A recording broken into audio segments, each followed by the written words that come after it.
it's Elizabeth Busby here. We are on a YouTube Live, and so you might be watching this live. You might be watching it later, which is also cool, but I love going live. It just is so fun and so exciting, and I am absolutely thrilled to be joined by someone that I have followed on Instagram for a very long time, and the Lord, through this incredible technology and through this work that she and I are doing, has allowed us to connect. I don't know if this counts as like IRL, like in real life, but it feels like it's real life because we're like looking at each other. It's incarnational and beautiful. And I'm so excited that they are here. So I want to introduce you to Josh and Megan Madden. She has an Instagram called A Mother's Lace, and he has a brand new Instagram called Theology and Reality. Is that right? Theology and Reality. I followed her first. Right. So perfect. Okay. All right. So hi, Maddens. Welcome. Hi. Thank you so much for having us. We're so excited to be here. Yeah, thanks. Yeah.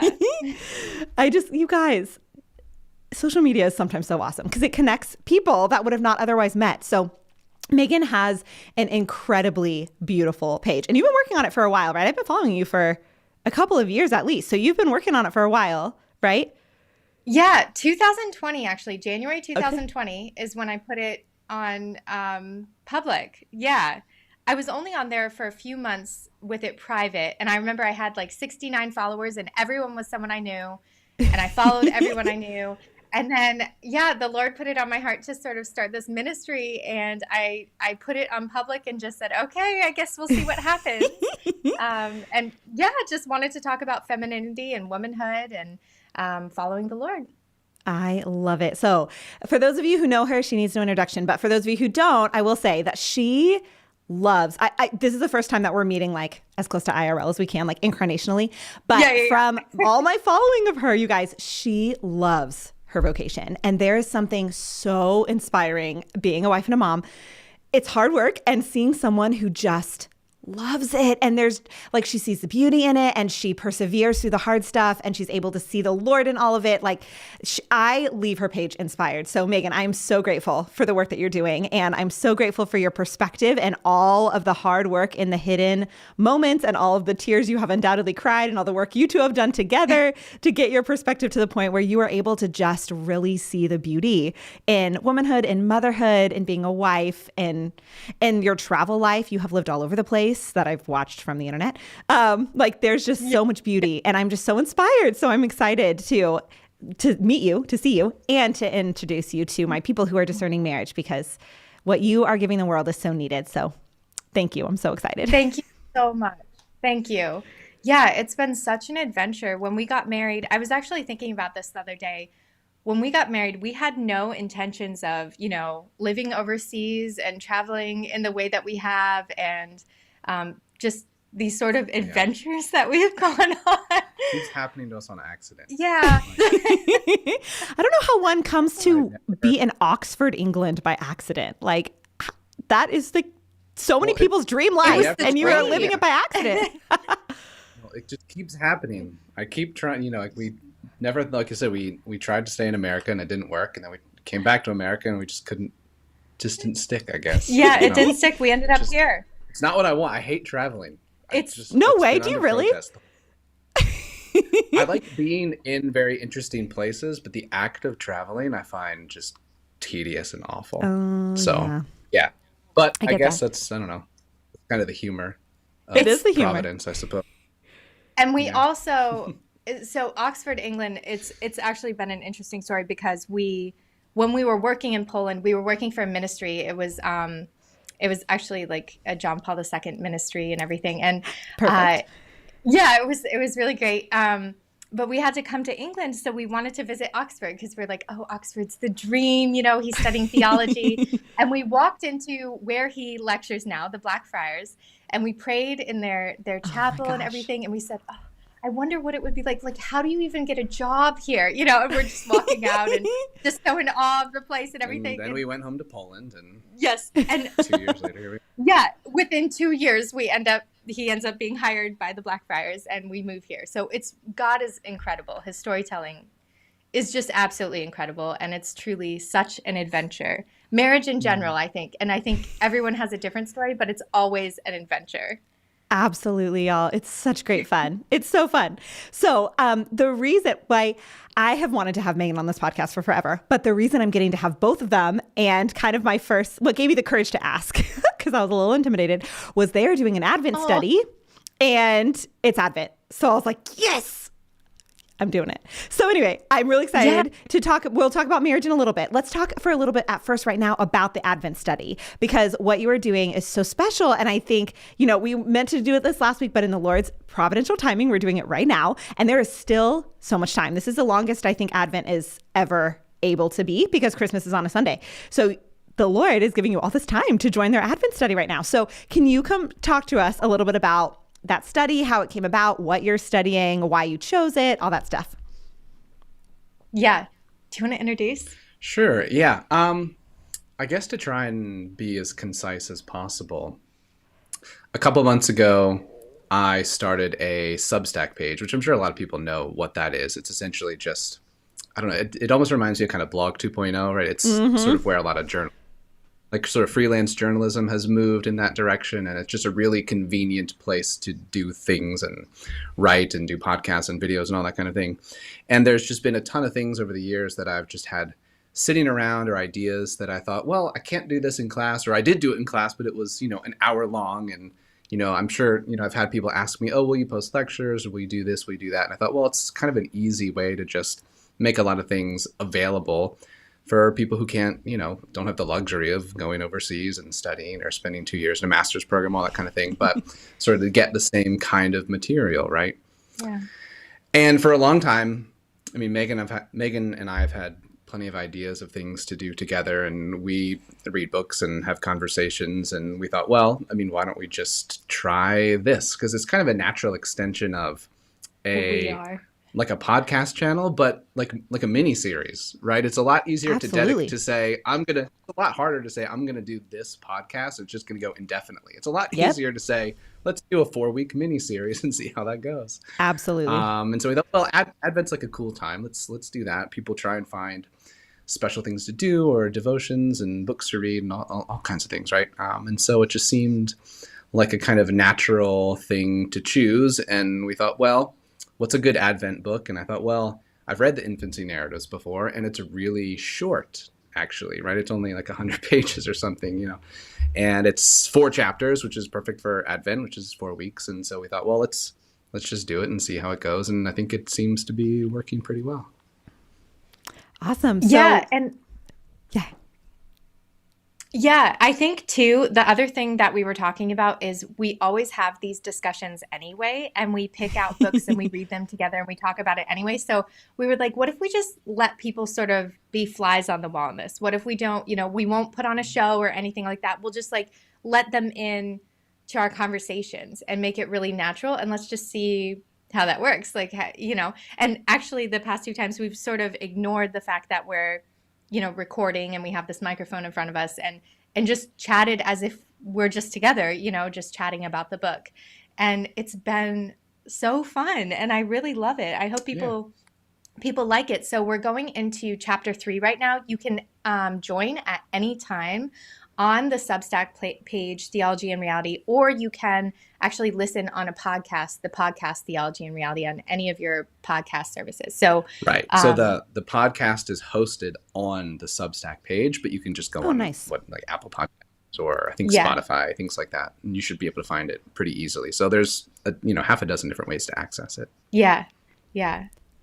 Oh, that's perfect. So someone can start now and can read it. Or if they're listening to it next year, they can you're going to keep it up so that if they're listening to it like in 2023 and they want to do it, they can access it then too. So the episodes are there kind of indefinitely. Okay.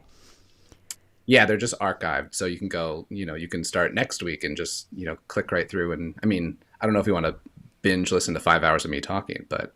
Hey, Christmas goes until February. Like the infancy narratives are relevant all through. Yeah. So they can absolutely do that.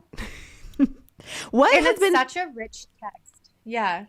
Well, that's perfect because I was about to ask. So you've been doing it for 2 weeks in the Lord's providence. We're catching you halfway through. So what has really stood out to you? Has there, been anything that the Lord has kind of put on your heart or any kind of Advent nugget that you can like share from the first couple weeks that you've done it so far? So I know what I would say. Yeah, Do you? go, yeah. Okay, yeah. You can each have a turn. Yeah. So specifically in chapter 2, when Ratzinger is writing all about the Annunciation narrative, so looking really deeply into both narratives in the Gospels, I was really struck by Our Lady. So he looks specifically at Our Lady's role and then St. Joseph's, and her hiddenness. That's what's really sticking with me. Is her hiddenness, her lowliness, her humility, and how it's the lowly that is exalted, and sort of these key words, which we talked about in our last episode. There are all these key words of, obedience and being just, and just being mixed with being joyful. Like, to be truly just, we're joyful in that justness and that righteousness. And then hiddenness, humility, lowliness, all of these things, receptivity. And it's like these key words to me are so pertinent to our spiritual lives, like when we dwell on them and pray with them, because it's so contrary to what the world says that we need to be, or even maybe perhaps pressures that we put ourselves in as far as, performing and perfectionism and like giving and doing all of the productivity, all of these things. And then the Lord's like, be little, and this is where I work, is in this littleness, in this quietness, in this hiddenness, in the darkness, and he just meets us wherever we are spiritually. So I've been dwelling with, I think, the sort of quiet hiddenness that happened during the Annunciation. I mean, truly, it's like such a mystery, and all those details. What about you? There's probably 100 things I could say, but I guess the thing that always sticks out for Christmas in particular is the paradox of God becoming totally helpless, right? And so it's something that there's a sense in which, the Advent and Christmas season is my personal favorite sort of liturgical time of the year. And it might just be because I'm sort of maybe less spiritually mature. I don't know, maybe I can't appreciate the sort of grand transcendence of Easter as much, and it's Christmas is a little more close to home. It's, everyone's familiar with, family and babies and that kind of thing. And so I think just the paradox of Christmas always comes through, no matter what you're reading or who's talking about it. It doesn't really matter whether it's, something you pick off the shelf or someone like Ratzinger. There's always some familiar notes, and that would be one of the big ones. Oh, I love that. My husband and I are watching The Chosen. Have you guys seen The Chosen? Oh my gosh. We've seen the first season. Yes. So we haven't caught up since then. But we want to. So we did the same thing. We watched the first season, and then life just got really busy, and we just don't watch a ton of TV. We were like, no, we have to do this. So early on in the second season is where we are. And there was this moment where all the apostles were talking to Mary about her experience of Jesus's birth. And she said it was nothing like I expected it to be. And they were like, what did you mean? And she said, well, he needed to be cleaned, and he was cold, and he was crying, and he needed me. And I wasn't expecting that from God made man. And it was just this powerful moment. It basically kind of a combo of what you guys are saying of like, what just happened? Like, how did the God of the universe come just like every other baby, who's like needs to be cleaned and is crying and cold and needs cuddles and needs mama. And anyway, it just was, I've been reflecting on that too. So I love that that's what the Lord put in y'all's hearts from the book as well. That's so beautiful. Yeah, it's truly such a mystery. That's why I think, I don't know, the Advent season just leading up to it, and this waiting and this pondering and sort of preparing for it and everything, and emptying of our hearts so that we can receive Christ all the more each Christmas. Like, we get to do this each year and receive Christ as this newborn baby into our hearts. And it's just so beautiful. That's really beautiful. So we need to watch that. Add it to the list of all of the things. Ooh, okay. So one of the other things, kind of transitioning a little in our conversation, I love that you guys are doing this together. my husband and I are super different, but we have taken like recently to make this dream of mine come true to work at the Institute, and also to be in the season of having a young family. We are currently sharing the job at the Theology of the Body Institute and working. He's an engineer and I love theology and stuff. I'm a therapist. We're very different, but it's so fun to be working together in this. So when I see other couples who are partnering in this sort of thing, I always want to know like how you got here, like you guys are doing this together. And so I would love to hear some more about like your marriage and what you've put in. I don't even think I know how old your oldest child is, but I don't know how long y'all have been married. So like, how long have y'all been married? Like, have you always had this dynamic where you could partner like this in something like this? Just like, yeah, how you came to this type of relationship where you can collaborate. I would love to hear that. Yeah. I love this topic. Yeah. Well, I mean, I think it definitely takes certain personalities, right? Yeah. I mean, you can't, I'm sure there's plenty of amazing and wonderful people who just don't work well together because they're maybe too independent or something like that. And I wouldn't say that we're not independent. We're very independent. Yeah, right. Yeah. Because we're both, we're both firstborns, and I'm very choleric, so I can be a real pain. I'm sanguine. So I like to have fun. Probably just a result of being together so long and knowing what you're good at and what you're not good at, right? And just sort of being honest with yourself, and also being able to, being honest with yourself, like, I'm not good at this, so you'll have to do it. Or just being able to sort of anticipate what the other person wants or needs or doesn't want to do, right? And so, I mean, I think it's been a while. We've known each other for over half our lives. 17 Oh my years, gosh. I guess. Yeah. Yeah. Okay. We met when we were teenagers. I was 15 and he was 17. Oh, that's so cute. Yeah. Yeah, it was really sweet. It was very, very rough. We had a very rough dating and engagement period, and marriage has been absolutely wonderful.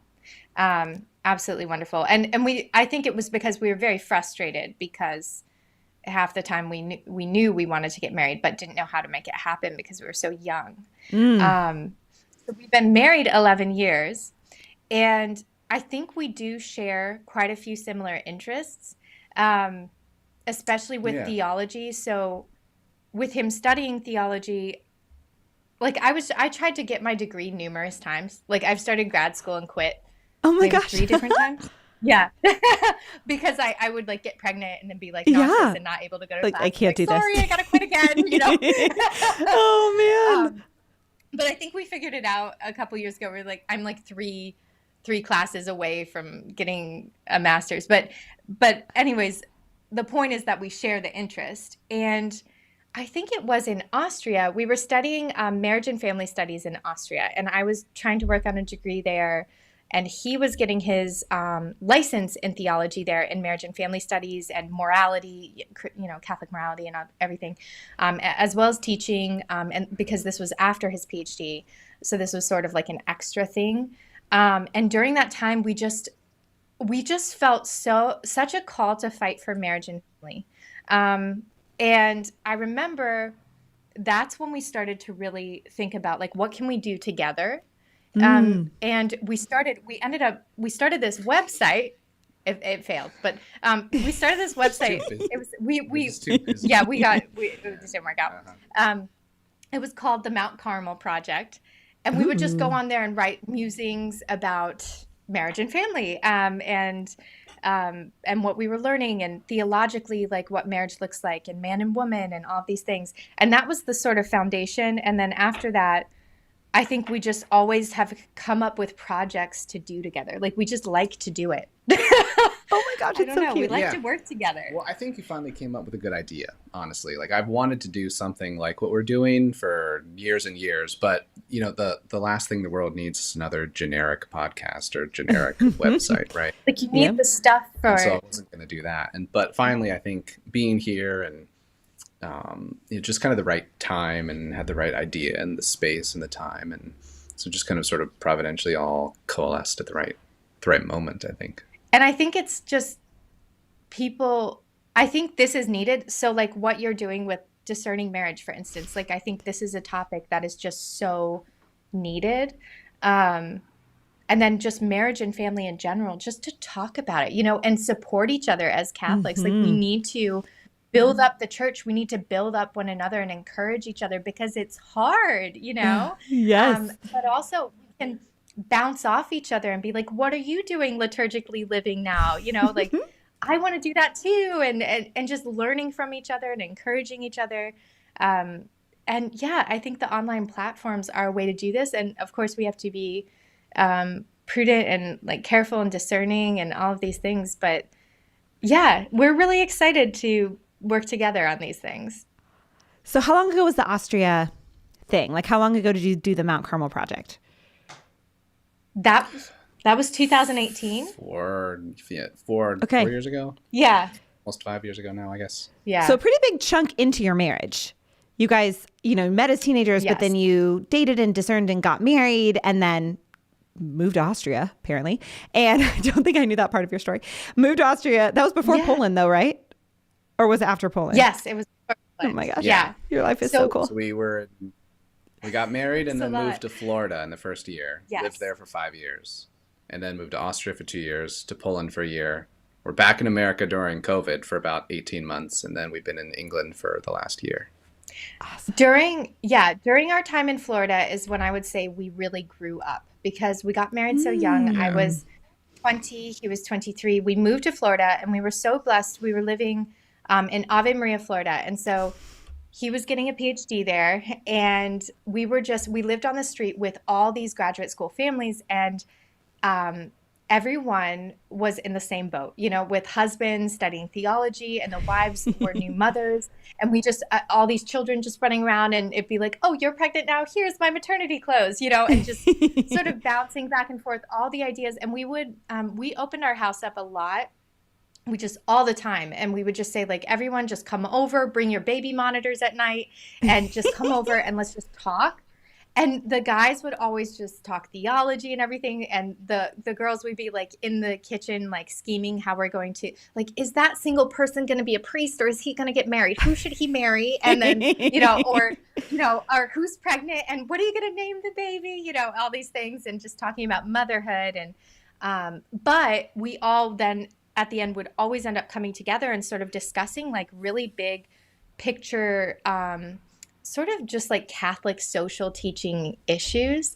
And that's where I say our formation really, really began, where we just really became the parents we wanted to be, and really grew in our marriage, and became just like the man and woman we wanted to be. That was our 20s, you know, we were very young and it was wonderful. It was absolutely wonderful. It seems like it really set the stage for, like it planted the seed for what the Lord ended up flowering into this desire to work together and desire to like spread what you've been given and what you've cultivated to other people. That's really, really cool. I love that. Yeah. Yeah. So it definitely was foundation. Sorry. I'm so sorry. I'm so excited. I cut you off. You said it was foundational. No, please go. For you guys. Yeah. It's foundational. Yeah. That's so special. So your page, your Instagram page, is named for Saint Zélie Martin, and that's who we named our second child for. I love them. They got canonized the week of our wedding, so we have taken them as like our patrons, and they're so cool. I love them so much. So while I have both of you together, I would love it if y'all would tell us about the saint and her husband, and like how they're such models for you and for your parenthood. I'm assuming, Josh, you had something to do with the patroness of her Instagram because she couldn't be doing the Instagram as prolifically as she could without the support of you. So I'm reading between the lines that you also love Zélie Martin. But if y'all would kind of let me and my audience know a little bit about her. She's a married saint, so it's kind of she and her husband were canonized together. So it's kind of a perfect springboard to talk about this kind of stuff. Yes. So, yeah. Well, you should probably summarize your childhood thing as quickly as possible. Okay, so to get to so cute. Oh my gosh. As quickly as you can. Yeah, I know, because we'll just keep talking. We only have like 20 more minutes. So when I was 7, I received my first Holy Communion, and I decided that day that I would become a Disc House Carmelite nun. And so I spent my entire childhood thinking I was going to be a Discalced Carmelite nun. And at 9 years old, I started writing a particular convent. Long story short, I met with the sisters through the grates. It was a very big privilege, just such a blessing.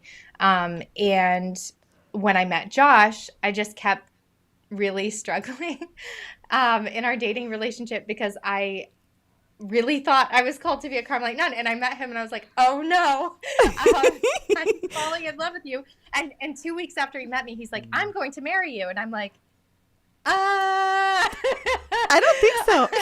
I'm going to go in that direction right now. Like, this is very intense. Well, I won. He won. But I really struggled. I really, really struggled. So the long story short is, during our engagement, I ended up taking him to the convent, and we met with the sisters and had some solid spiritual direction. That's what I would call it. And Mother John looked at me and she said, "You're meant to marry this man, never look back."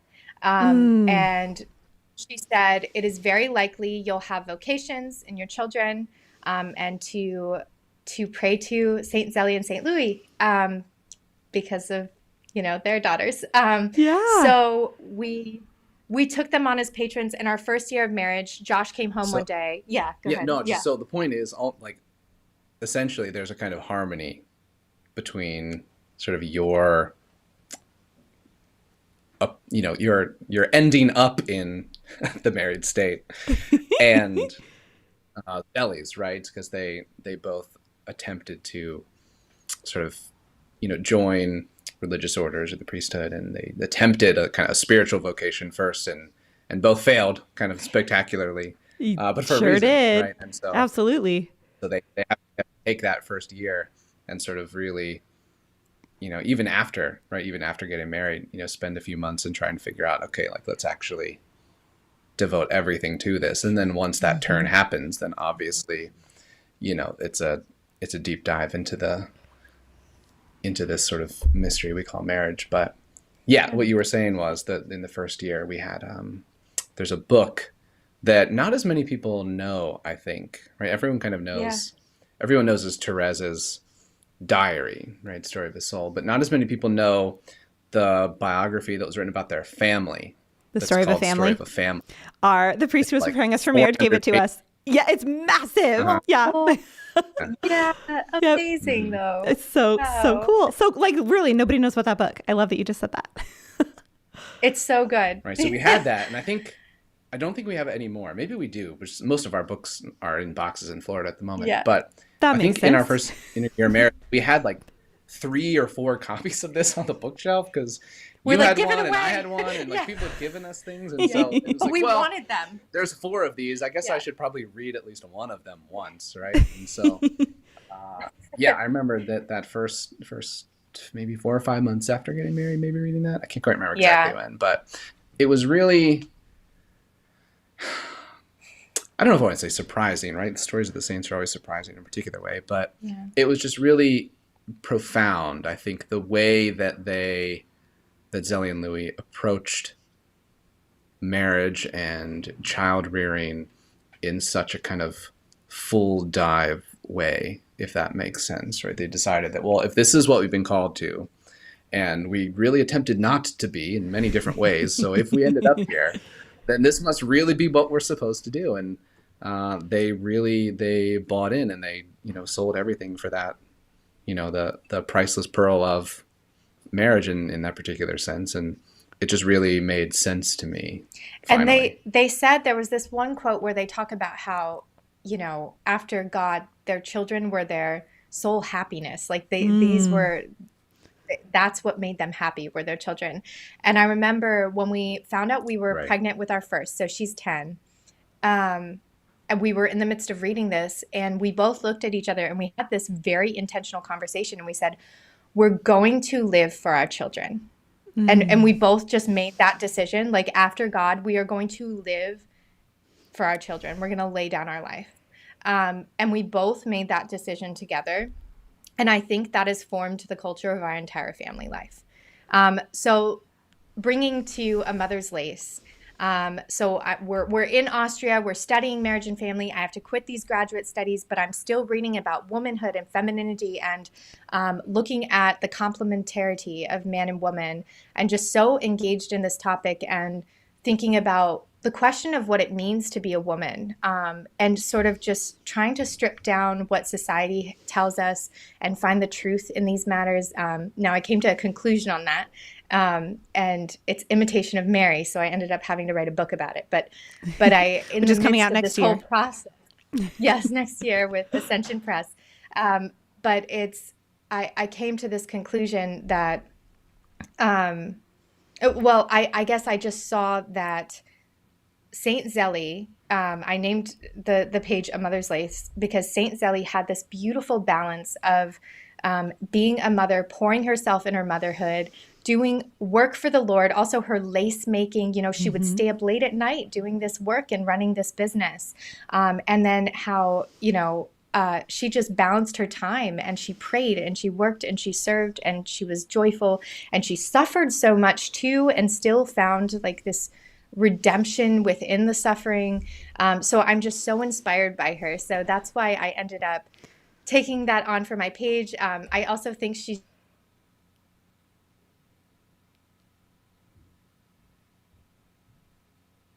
we have these photos of their family. They're just such a gorgeous family, just glowing.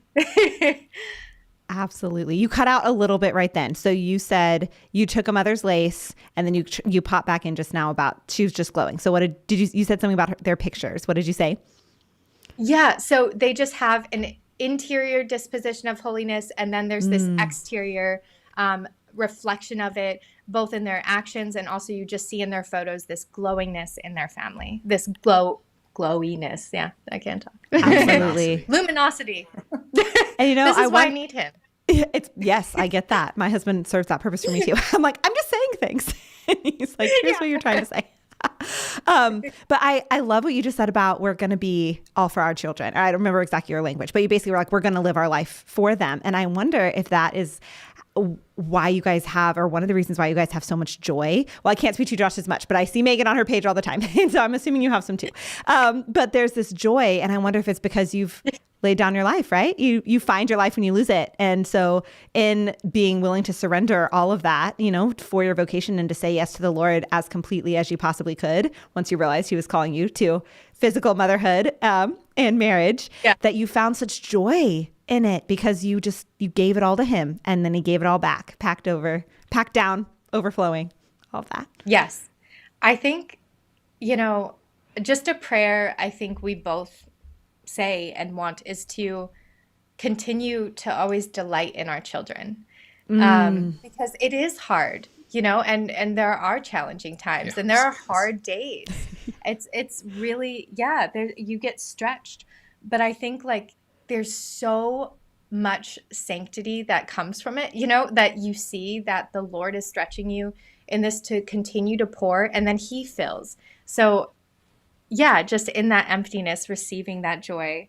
I think that's exactly key. But it's not from our own self, right. Yeah. It's from the Lord. Yeah. You've poured out, and so the Lord has room to fill. That's so beautiful. So wrapping up our chat, I always like to close on one practical thing that my listeners can do, because there's so much good stuff out there about, marriage, and there's all these ideals and sometimes we talk about ideals when we're discussing it, and those ideals are good to strive for. But I also want my people to be able to just take one practical thing that they can do when they listen to this episode and implement it into their life. So based on this conversation, you can take this any direction you want. Based on this conversation, what would you say is one practical thing that you would suggest that the people who listen to this will do to help them prepare to discern marriage well? This is going to sound really dumb, but I promise it's not. He's going to explain. We talked about it. So the best way to, right, if the question is, tell me if I'm getting this right. So the question is how best to practically assist yourself in discerning marriage. That's the question. That's it. Well, my answer, because I feel like I've answered this question 100 times over the last couple of years. And my answer is always the same. Stop discerning marriage. Ooh. And I don't mean just abandon all thought, right? And, just throw caution to the wind and stop praying and stop thinking and everything. Just flip a coin and figure out, okay, well, that's the one. But there's a sense in which those who are attempting their very best to be faithful, right, and to pray and to make the right decisions and to do exactly what God wants them to do, especially young people nowadays with all of the anxiety that can happen in high school or in the college years and things like that, combined with all of our sort of modern options that we think that we have, right? There can be a kind of overthinking to discerning marriage where it becomes, well, there's so much and I'm gonna pray all these novenas and then God's going to tell me in a dream, or it's going to be very obvious. Yep. Right? He's gonna plop a husband down. Yeah. Out of nowhere. And Sometimes even that for happens. most seminarians and those who enter religious life, that's not even how it is, right? Sometimes it really is. I mean, we were talking about Zélie and Louis, and there's the story, right? They cross each other on the bridge, and God tells Zélie, right? That's the one. Yep, And that's it. You can pray for that to happen, but chances are it's not. And so That's all extraordinary. you have to do is, Yeah. right. You need to remember that while Christian marriage is a sacrament, it's also a natural state for our human nature. And so there's a certain sense in which God has given you an intellect and a free will, and he's allowed us a kind of providence over ourselves to make decisions and sort of participate in his providential order. And so sometimes you just ask the girl out on a date. You don't need dream. That would be nice, but just ask the girl out and see if it works. And if it does, there you go. Right? It's just, so there's a certain sense in which you kind of just gotta just try it out, man, and just figure it, and then you'll figure it out after that. So the practical sense is just, just dive in and see what happens, really. I love that. Megan, did you have anything to add before I give my thoughts? Oh no, that was definitely it. You can still pray. I mean, the whole goal, Yes, right? please Is, pray. Of course. Yes. Don't stop. Please discern marriage, but we're okay, just... so maybe tangentially, right? The idea is your goal before you're married is to work on yourself, right? And so you make yourself the best person that you can be. Mm-hmm. You let the rest of it work itself out. Yeah. Absolutely. I love that you said that, because one of my goals with this ministry that is called Discerning Marriage is to basically take it from this kind of like idea, like you can get stuck in that discernment period and paralyze yourself, right? Like I know of people who are like, I'm going to discern if I'm going to this movie tonight. I'm like, or you could just decide if you want to go.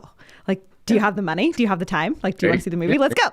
And so I think you can kind of get trapped almost in the idea of discerning, but then never take the practical steps. So I love that you said that, because that's one of my goals here. Like, yes, I call it Discerning Marriage because I think that idea is appealing to a lot of people. But when you get into it, what does it mean? It means take the practical step. Ask a girl on a date. Right. Say yes when someone asks you on a date. Like, and then see what happens next. So if anything, pray for the virtue of courage, right? Because there's a lot of discernment can be kind of a masked fear, and everyone feels it, right? It's not a put down of anyone. I'm sure we've all felt it at a certain point where it's, well, if I just pray a little bit more, yeah, me too, and I don't have to make a decision. Yeah, for a while. Let me just wait to have to say yes to this. Yeah. Almost like hiding behind it. Right? To not have to take the action. But the Lord wants us to take the action. He wants us to take steps. He loves our freedom. Has to be both of those things. Right. Yeah. Y'all, this is so fun. All right. Well, thank you so much for the time. I love that you love marriage so much. I would love to have you back on sometime next year. If y'all have the space and we can work it out, I would love to, because I feel like y'all are a wealth of knowledge, and the work you have put in is bearing so much fruit that I think people would benefit from hearing more of. So thank you for doing your Advent study so that I could get the courage to say, do you want to come and be my real friend and come talk to me about this stuff? But we can continue the conversation in the future at some point. That would be great. We would love to. I thank you so much for inviting us on. It is such a pleasure to meet you and to be on here. We are so honored. Thank you. Yeah. Y'all are wonderful. Thank you.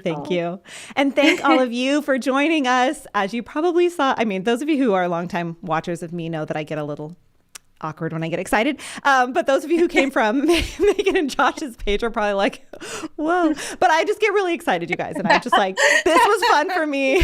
This is my idea of a good time. I love it. So thank you for watching. Thank you for joining. And until next time, stay close to the heart of Jesus and be not afraid. Bye.